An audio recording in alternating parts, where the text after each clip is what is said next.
وەک دەزانین ڕۆژ بە ڕۆژ داواکاریەکان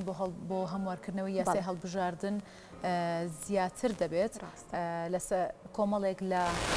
لایەنەکان داواکەن کە هەموار یاسای هەڵبژاردن هەموار بکرێتەوە هەروەها کۆمیسیۆن کارا بکرێتەوە بۆ زۆرێک لە لایەنەکان جێگەی سوود دەبێت و هەروەها بۆ هاوڵاتیانیش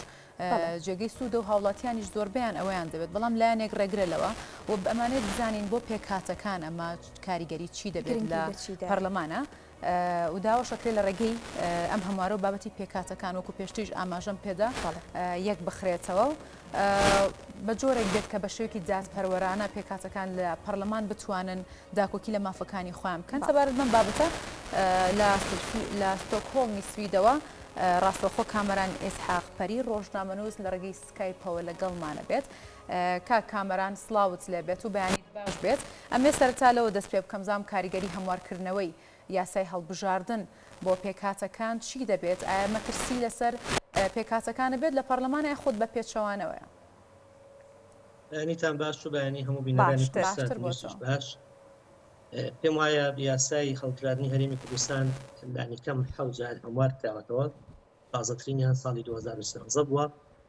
ئەوەی کە پەیوەندە بە پێکهاتەکان و کەمینەکان ئیسحافێکی تەواو هەیە بە حەقیان بەوەی کە بەشداریکردنیان لە پرۆسی سیاسی و بڕیاردانی سیاسی بە شێوەیەک وەرخکراوە کە هیچ لایەن و هیچ کەسێک جگە لە لایەنێکی دیاریکرا و سوودمەند نەبووە بە درێژایی ئەم چەند ساڵی خودەکانی پەرلەمانی هەرێمی کوردستان پێکهاتەکانی هەرێمی کوردستان ئەوەی کە پێوترێت کەمینە بە کۆتا 5 کورسی بۆ مەسیحیەکان 1 کورسی بۆ ئەرمەن کە لە دوازاریش ئەویش هەرێبێتەوە کورسیی تری مەسیحیەکان 5 کورسی بۆ تورکمانەکان هەیە ئەمە بە فەرامۆشکردنی لایەن و کەمینەی تری وەکو کاکەیی و یەزیدی و بەوەی کە مافیان هەبێت لەوەی کە دەنگیان بگاتە ناو پەرلەمان ئێمەمانان سەروەختانێک کۆمەڵی پرۆژەمان ئامادەکرد بوو کە ئەم یاسایە هەموار بکرێتەوە چونکە ئەم یاسایی کە ئێستا هەیە بۆ کەمینەکان هیچ شێوەیەک لە خزمەتی هیچ لایەنەیەکی مەسیحی ناکات چجای ئەوەی ئەو لایەنە مەسیحیانە لایەنی نەتەوەیی بن یاخود با بڵێن تێگەیشی نەتەوەییان هەبێت یاخود ئەوانەی کە ئاینی بن و مەسیحیەشی کامل بنیان کریستیان بن پێم وایە دابەشبوونی مەسیحیەکان لەناو خۆیانە بۆ خۆی پرسیارێکی گەورەیە هەندێکیان لەگەڵ ئەوەیان کە بەم ڕیتمەی ئێستا بەردەوام بن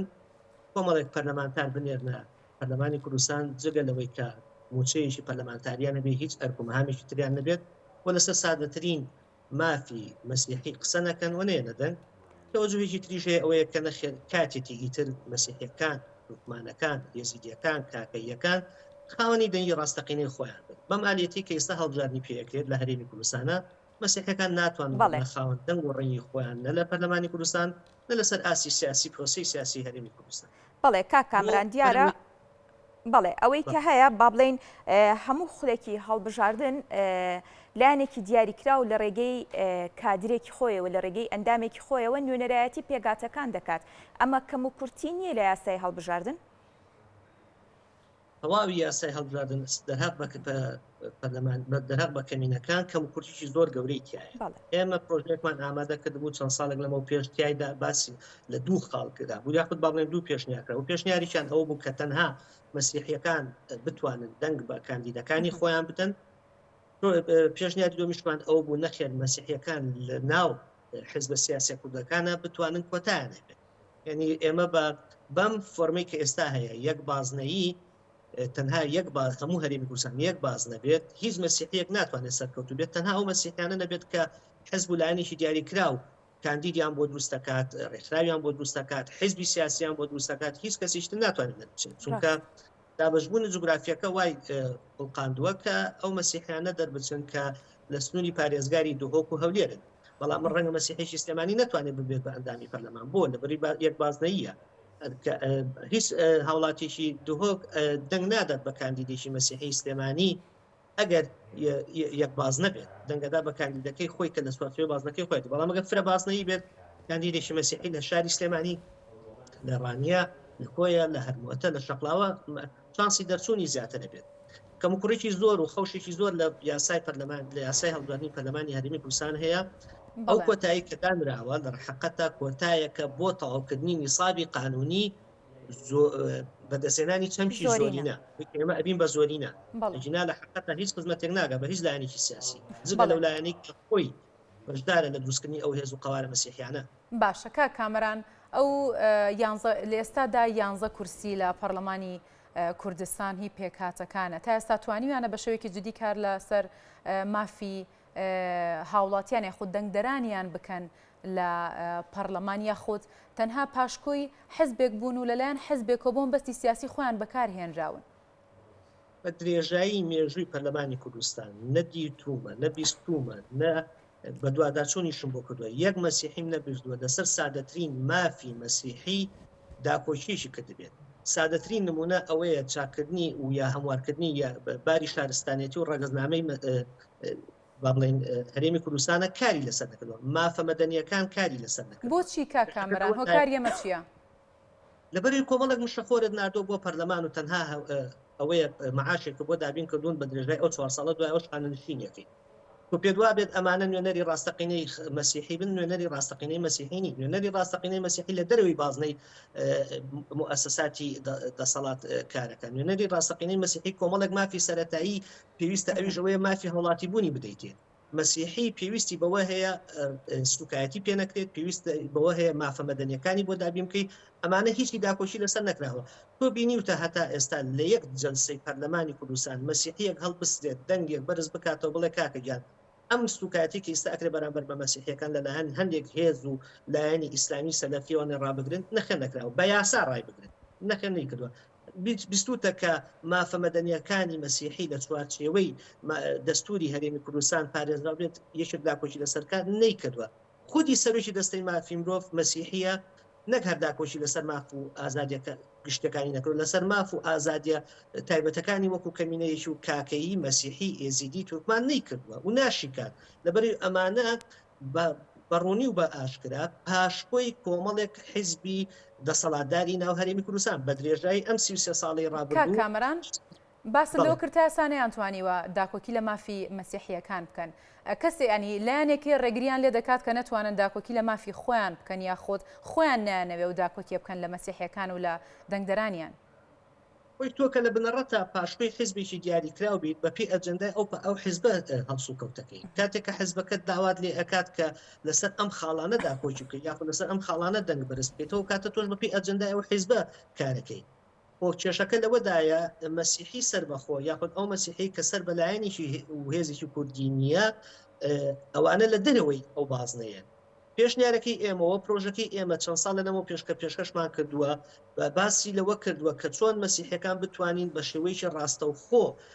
کاریگەریان لەسەر بڕیاری سیاسی هەرێمی کوردستان دابێن ئەم ڕاستەوخۆیە بەشێکی لەوەیە ئەبێتەوانێت کە هەموو هێزە سیاسەکان ئەوانەی کە ئارەزومەندن کە کۆتای مەسیحی لە ناو لیستەکانی خۆیان دابنێت بۆ نمونە تۆ چۆن کۆتات هەیە بۆ ژن لە دوای هەموو دوو پیاوێک ژنێک کاندید بێت و زۆر دەنگیش بهێنێت ئەو کاتە ململانەی مەسیحیەکان و کەمینەکان بە شێوەیەکی گشتی لە ناو هێزە سیاسەکان نابێت با هێزی وەکو پارتی دیموکراتی کوردستان 11 کاندیدی مەسیحی و تورکمان لەناو خۆیان کاندید بکات لیستەکەی خۆی بکات بە 111 لە جاتەوەی کە 100 کاندیدی هەبێت هێزی وەکو یەکێتی نیشتیمانی کوردستان هێزی وەکو گۆڕان ئەتوانن مەسیحیەکان لە دەرەوەی ئەم هێزە کوردیانە 11 کاندیدی تر بۆ خۆیان دروست بکەن بەڵام نەک تۆ 500 ئیمزا کۆ بکەیت توانێ قوارەیەکی مەسیحی کارتۆنی دروست بکەیت دوایی هێزەکانی فەلەک و هێزەکانی زەرەبانی دەنگی پێ بدەن کێشەکە ئەلەوەدا ئەوان نوێنەری هێزەکانی زەرەبانی فەلەکن ئەوان نوێنەری دەنگی مەسیحی مەسیحی هەنگاوە دەنگی بە مەسیحیەکانی ناو پەرلەمان نەداوە مەسیحی دهۆک دەنگی بە مەسیحەکانی ناو پەرلەمان نەداوە تەنانەت تورکمانەکانیش نەیانداوە ئەوانە کۆمەڵێک هێز لایەنی سیاسین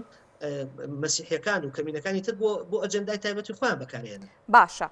کامەران هەموارکردنەوەی ئەم یاسایە تا چەندە دەرفەت دەرەخسێنێت بۆ ئەو مەسیحیانی یاخود بۆ هەر پێگاتەیەکی دیکەی سەربەخۆ کە لە ڕێگەی هەموارکردنەوەی ئەم یاسایەوە بتوانێت ئەویش خۆی کاندید بکات و ببێتە نوێنەری ڕاستەقینەی هاوڵاتیان یاخود پێگاتەکانی خۆیان ئەوەی کە ئێستا زۆر قسەی لەسرە ئەوەیە کە لە یەک بازنەیەوە بیکەین بە فرە بازنەیی ئەوەی کە چەند بازمان هەبێ بۆی ئێمە نوێنەری زۆرترین نوێنەری شار و شارەدەی کوردستان بنێرینە پەرلەمانی کوردستان ئەمە بەشە گشتێکێتی ئەوەیە کە بۆ هەموو خەڵکی کوردستان یاخود بۆ هەموو تەواوی پرۆسی دیموکراتی لە هەرێمی کوردستان خاڵێک و وەرچەرخانێکی گەورە ئەبێت بەڵام لەناو ئەم یاسای هەڵبژاردنە کە دوایەمینی لە 2016 هەموار کراوەتەوە ئەو جوار هەموار کراوەتە مادەی 36 تایبەتە بە پێگاتەکان هیچ گۆڕانکاریشی بە نەهاتووە هیچ ئالێتێک نەدۆزراوەتەوەنێت کە کێ مافی ئەوی هەیە دەنگ بدا بەو کاندیدانە ئایا تۆ وەکو مسلمانێک بۆت هەیە دەنگ بدەی بە کاندیدێکی مەسیحی و ئایا گەورەترین ئیشکالیت ئەوەیە تۆ ئێستا لە هەرێمی کوردستانە ڕەنگە بە ئاگا بن ئەوەی کە خەڵکیشی زۆری مسلمان بۆتە مەسیحی لانیکەم لە سنووری پارێزگای سلێمانی و دەوروبەری 4000 کەسی مسلمان بۆتە مەسیحی ئایا ئەم مسلمانە کە بۆ بە مەسیحی و لەسەر تەسکەرەکەی نەنووسراوە مەسیحی لە بەهۆی ئەوەی کە یاسای باری شارستانەتی هەمووان نەکراوەتەر مافی ئەوەی هەیە دەنگ بدا بە لیستێکی مەسیحی ئەو بۆ خۆشی پرسیارە بۆ مەسەلەی هەموارکردنی یاسای هەڵبژاردن تەنها لەوەیە خۆی نابینێتەوانێت کە تۆ لە با بڵێن لە یەک بازنەیە و بیکەی بە فرەبازنەی ئەوەندەی کە خۆشی لەوە ئەبینێتەوانێت کە تۆ پێویستە لەسەر پرسی کەمینەکان ستۆپێک بکەیت و هەموو یاساناسەکان و بە ڕاوێشکردن حتا لەگەڵ کڵێسا لەگەڵ کۆمەلگا مەدەنیەکان و ڕێکخراو مەدەنیەکان تاوتێ ئەوە بکرێت کە چۆن ئێمە بتوانین بە فعلی مەسیحەکان بەشدار پێ بکەین لە پرۆسی سیاسی هەرێمی کوردستان ئەمەی کە ئێستا ئەکرێت کارتۆنیە ئەمەی کە هەتا ئێستا هاتووە جگە لە بەشداری پێکردنێکی کارتۆنی جگە لە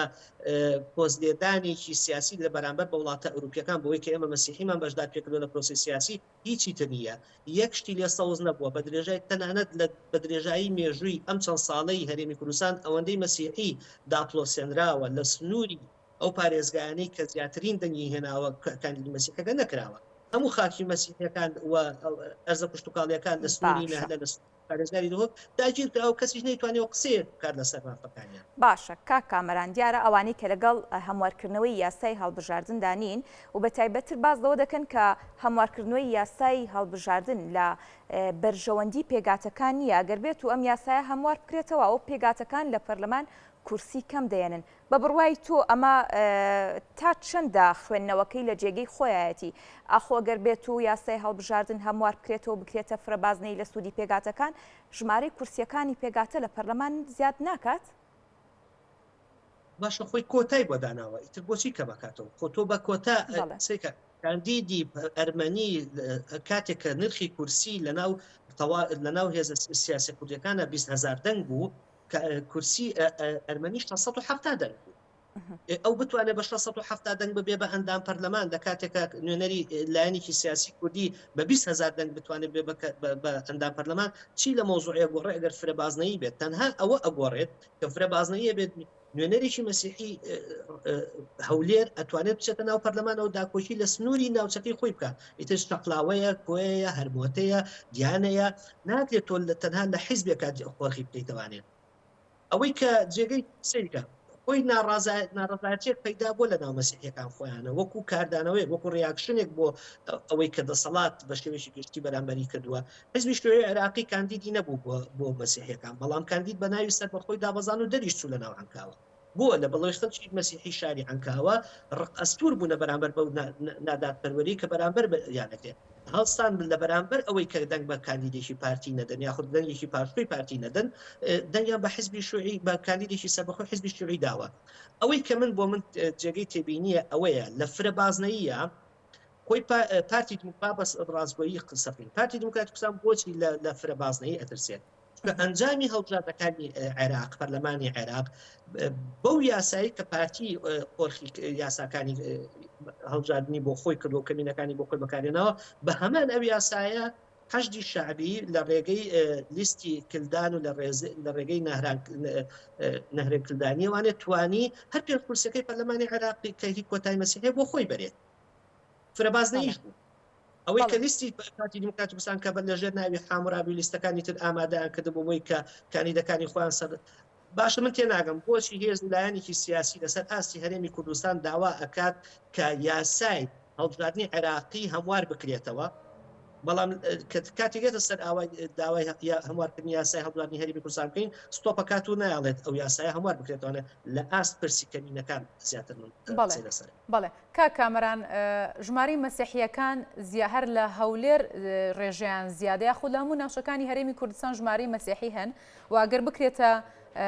فرەبازنەی و بازنەیەک تایبەت بکرێت بە مەسیحیەکان وکو خۆشە پێشتر ئاماژەت پێدامە بە شێوەیەکی گشتی سوودی بۆ پێکاتەکان نابێت وەک لەوەی کە وەک خۆشت وتت پێشتر پارتی بە ناوی پێکاتەکان و کاندیدی خۆیان نێرێتە پەرلەمانی کوردستان؟ بەڵێ چۆن سوودی نابێت تۆ سەیریکە مەسیحیشی کۆیە هەرگیز ناتوانێت بچێتە ناو پەرلەمانی کوردستانەوە لەبەرەوەی هێزێکی وەکو فەلەک و زێڕەوانی نیت لە پشتیوانێ دەنگی بۆ پەیدا بکات بەڵام خۆ مەسیحەکانی کۆیە و هەرمۆتە و مەسیحەکانی شەقلاوە بای ئەوەندە ژمارەیان هەیە کە بتوانێت کاندیدێکی ناوچەکەی خۆیان سەر بخەن بۆی بتوانێت داکۆشی لە مافە سەرەتاییەکانیان بکات. ئەو کاتە ئەو دابرکونەی کە ئێستا هەیە لە ناوچەیە کا قۆرق بوو بێتەوانێ و لە زۆنێکی جوگرافیا قۆرق بێتەوە قۆرق نابێتەوە. ئەو کاتە تۆ بەپی ژمارە و مەسەرەن مەسیحەکانی عەنکاوە زۆرترین خەڵبوونەوەی تێدایە و لە سەهلی نینەوەش زۆرترین مەسیحی کە ئەبەدی ئەکرێت ئەتوانن دوو بۆ سێ نوێنەری خۆیان بنێرن تەنها لە شوێنێک و جوگرافیایکی دیاریکراو ناتوانیت کاندید بنێری و کاتە ئەتوانین لە چەندین ناوچە جوگرافیای جیاواز و کاندید هەڵبژێردوت و نوێنەراتی ناوچەکەی خۆی بکات و لە کۆی گشتیشان نوێنەراتی مەسیحەکانی کوردستان بکات و مەسیحیەکی دووهۆک کۆمەڵێک مافی سەرەتاییە هەر هەمان ئەو مەفە سەرەتایانەیە کە مەسیحێکی سلێمانیش پێویستە بۆی دابین بکرێت بەڵام نەک لە چوارچێوەی ئەوەی کە تەنها مەسیحی دووهۆک ببێت بە ئەندامی پەرلەمان یاخود مەسیحەیە کە نزیک بێت لە هێزە کولانێکی سیاسی ببێت بە ئەندامی پەرلەمان و مەسیحەکانی تر مافی بەشدار بوون بە ناو پرۆسی سیاسی هەرێمی کوردستانە نەبێت ئەو مافە زەوت کراوە لە هەتا لە ژەرناوی کۆتایە ئەوەی کە پێوترێت کۆتا بریتیە لەوەی کە زیادکردنی ڕێژەی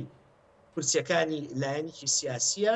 و بە حکمی ئەوەی کە بۆ نمونە لە زۆنی سەوزا یاخود زۆنی زەوز و نیلی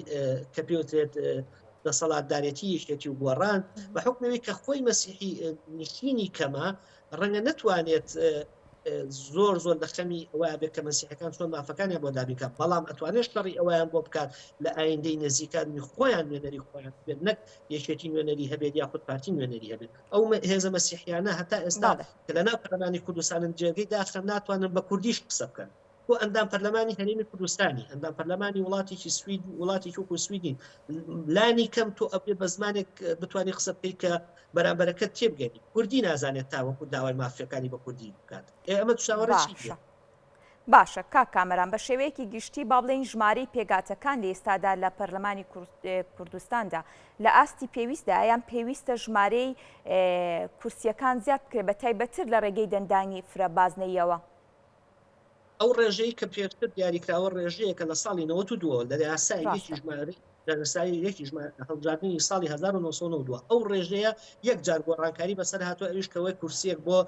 ئەرمەنیەکان زیادکراوە 5 کورسی بۆ تورکمانەکان زیادکراوە من لەگەڵ ئەوەدا کەمینەیەش وەکو کاکەیی هەتا ئێستا نوێنەریشی نییە لە ناو پەرلەمانی کوردستانە کەمینەیەش وەکو ئێزیدی هەتا ئێستا نوێنەریشی نییە لە ناو پەرلەمانی کوردستانە کەمینەکانی تر ئەمانە چی لەکەی و کاتێک کە ماف ئەدەی بە مەسیحیەکان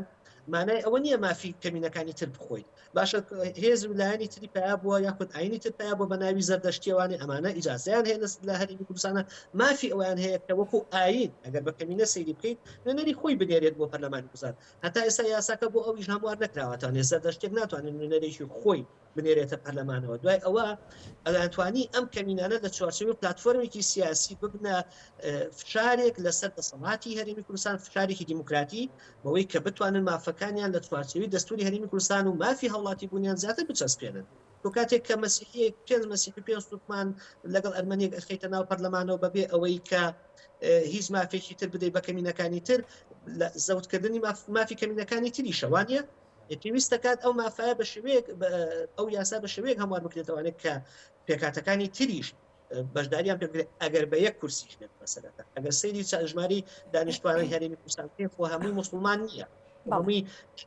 کەمینەکانیشی مەسیحی نییە کەمینەکانیشی تەنها تورکمان نییە ئێزیدیمان هەیە کاکەیمان هەیە زەردەشتیمان هەیە خۆ ئەمانش ئەبێت جیان بکرێتەوە لە ناو پرۆسی هەرێمی سیاسی هەرێمی کوردستان ئەگەر پرسەکە پرسی دیموکراتیە بەڵێ کاک کامەران کەواتە پێم ئەگەر هەڵە نەبم لە یەکێک لە بڕگەکانی هەمواری یاسای هەڵبژاردن کە پێما بێ خۆشتێک بیلەوانی کاویە ئەو پرۆژه یاسایە و تەقدیم کردووە باز لەواکرێت کە ژمارەی کورسی پێکاتەکان کەم بکرێتەوە بەڵام بۆ هەر یەکێک لەو پێکاتانی کە لە هەرێمی کوردستاندا هەیە بتوانن نوێنەرێکی ڕاستەقینی خۆیان لە پەرلەمانی کوردستان دابنێن ئەگەر 5 نوێنەریش بێت بۆی بتوانن بە شێوەیەکی ڕاستەقینە داکۆکی لە مافی پێکاتەکان بکرێت وەک لێی ئێستا 11 کورسی و پاشکۆی حزبێکن. بەڵێ من لەگەڵ ئەوەیان ئەگەر تۆ من بەوە ڕازیم 5 کورسی مەسیحی 5 کورسی نەبێت بەڵام 3 کورسی هەبێت بەڵام کاریگەری هەدادا ئەگەر یاسای هەڵبژاردننی کوردستان مەجای ئەوەی کیانەماوە 2 کورسی تریش زیاد بکەین بۆ کاکەی وێزیدیەکان من قبولمە وەکو مەسیحی کورسێک لە من کەم بکەیتەوانە بەمەرجێت ئەو کورسی کە ئەدێت بە کاکەی یەکیایە زیدیەک هاوشانی ئەو کورسیە بێکەوە بتوانین کاریگەری دابنین لەسەر پرۆسی سیاسی هەرێمی کوردستان کاکە معقول نیە تۆ 33 دانە ساڵە بەو هەموو خولەی پەرلەمانەوە نەتوانیت هەتا ئێستا یەک مادە یەک لە دەستوری هەرێم یەک یاسا لە خزمەتی هاوڵاتی مەسیحیە لە خزمەتی هاوڵاتی بوونی مەسیحی بچەسپێنی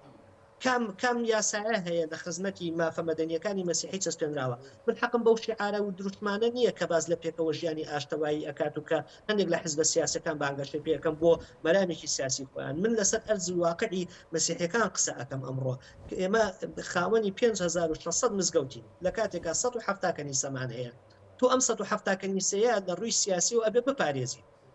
باسی کەنیسە و مزگەوتەکەین باسی ئاینەکە ناکەین باسی ڕێژەی مەسیحەکان و ڕێژەی ئیسلامەکانەکەین ئەبێ کۆمەڵێک یاسا هەبێت کە داکۆکی لە مافە سەرەتایەکانی مەسیحی بکات بۆ نمونە ئەم مانگە مانگی ڕەمەزانی پیرۆزە من ڕێز لە مانگی ڕەمەزانی پیرۆز ئەگرم لەبەر ئەوەی مانگەکە پیرۆزە لە لای مسلمانەکانی هاونیشتیمانیم بەڵام خۆ ئەبێ ئەویش ڕێز لە تایبەتمەندیەکانی من بگرێت لە جەژنەکانی من بگرێت لە بۆنەکانی من بگرێت بە یاسا نەک بە تەعاتوفکردن یاخود بە قسەکردن ئەبێ بە یاسا مافەکانی من دابی بگرێت هاوڵاتیشی مەسیحی کاتێک کە بۆ نمونە ئەمە کێشەیەکی زۆر گەورەیە ڕەنگە ئێوەمانان کەمتر هەستی پێکەن بەڵام ئێمە هەستی پێکەین لەبەر چەند کەیسی لەو بابەتەمان بێت هاوڵاتیشی مەسیحی بۆ نمونە ئارەزومەند دەکات هاوسەرگیری لەگەڵ هاوڵاتیشی مسلمان بکات یاسای هەرێمی کوردستان بەسەر یا فەرزی کردووە کە ئەم هاوڵاتی مەسیحیە ببێ بە ئیسلام بۆی پرۆسی هاوسەرگیریەکەی بۆ بکات باشە بۆ ڕێگەی پێنادیلانی کەم لەسەر ئاینەکەی خۆی بمێنێتەوانێت تۆ باز لە فرعینی ناکەی لە کوردستان تۆ باز لە دیموکراتیت ناکەی لە کوردستان باز لە ئازادی ناکەی لە کوردستان کامێ ئەو ئازادی کە تۆ فەرزیەکەی بەسەر مەسیحەکە ببێ بە ئیسلام و ئیسلامەکەش نەبێت بە مەسیحی ئەم یاسانە هیچ ئازادیکی تێدا هەیە بۆ تاکیکی مەسیحی یاخود تاکیشی مسلمان مەسەلەی ئاین گۆڕی ئەوەی کە مسلمانێک بۆی هەبێت ئاینی خۆی بگۆڕێت ببێ بە مەسیحی من هەمیشە وتەی مامزەلانی هەمووانێک کە ئێمە کاتی خۆی زۆر ڕخنەمان لەو کەنایسانە ئەگەتەوەنە کە تەفسیریان کرد مامزەلات بە ئەشرا بە ئێمە ئەوگوت فبەشروا بعباد الله فيتبعون أحسنها با ئەوەی کە ئێوە ببێ بە مەسیحی بابێ بە مەسیحی ئەوەی ئەبێ بە یەزیدی ببێ بە یەزیدی زەردەشتی و ئاماشتەوە ئەبێ مافە ئاینیەکانیش ئێمە هەموار بکەینەوانێ بە تاقیتەنیا هەتا ئێستا یەک ئەندا پەرلەمانی مەسیحیم پێ بڵێکە یەک خاڵی لەو شتانە باس کرد بێت کە ئەو خاڵە سەرەتانی کە ئێستا ئێمە لەگەڵ جەنابتانە باسیەکەین. بەڵێ باشە کاک کامەران دیارە با بڵین لە خولی پێشووی پەرلەمانیش هەبووە بۆ ئەوەی یاساکە هەموار بکرێتەوە بەڵام بەداخستنی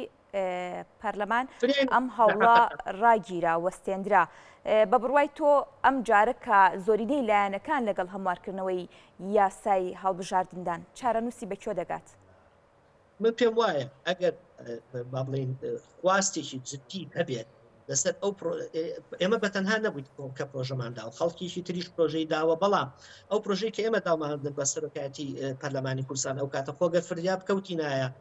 کە ئەو کاتە ئێمەمانە لەناوستۆی گۆڕانەکارمان کرد ئەگەر ئەو کاتە فریاب کەوتنایە من پێم وابوو پێشەوەی یاسای سەرۆکایەتی هەرێمی کوردستان هەموار بکەینەوە حەقا یاسای هەڵبژاردننی هەرێمی کوردستان هەموار بکەینەوە کە یاسای هەڵبژاردننی هەرێمی کوردستان با بڵێن عقدەت المنشارەکەیە کە یاسای سەرۆکاتی هەرێمی کوردستانیشی پێ ئەگۆڕیت ئەگەر تۆ یاسای هەڵبژاردننی هەرێمی کوردستان نەگۆڕیت هیچ یاسایەکی تر پێ ناگۆڕێت یاسای هەڵبژاردننی هەرێمی کوردستانە کاریگەری ئەرێنی و نەرێنی دائەنێت لەسەر داهاتوی یاساکانی تر بە شێوەیەکی گشتی ئەو 11 کورسیە کە ئێستا لەژێر ناوی کۆتا قۆرخراوە بۆ هێزولایەکی سیاسی ئەگەر بە شێوەیە بەو شێوەیە کە ئێمەمانان قسەمان لەسەر کردەوە پرۆژەمان داوە بەوەی کە جێبەجێ بکرێت وەکو خۆشی جێبەجێ نەکرێت لە 150 جێبەجێ بکرێت گۆڕانکاریی گەورە لەسەر مافە سەرەتایی و مەدەنیەکانی کەمینەکان ئەهێنێت کە پێم وایە نیشتمانی کە باسمان کردووە لەژێر ناوی دیموکراتیەت ئەچێتە واقعی تەنفیزەوە. بەڵێ کامران ئیسحاق پەری ڕۆژنامە و سوپاس بۆ ئامادەبوون و سوپاس بۆ ڕوونکردنەوەکانت بۆ ئێمە.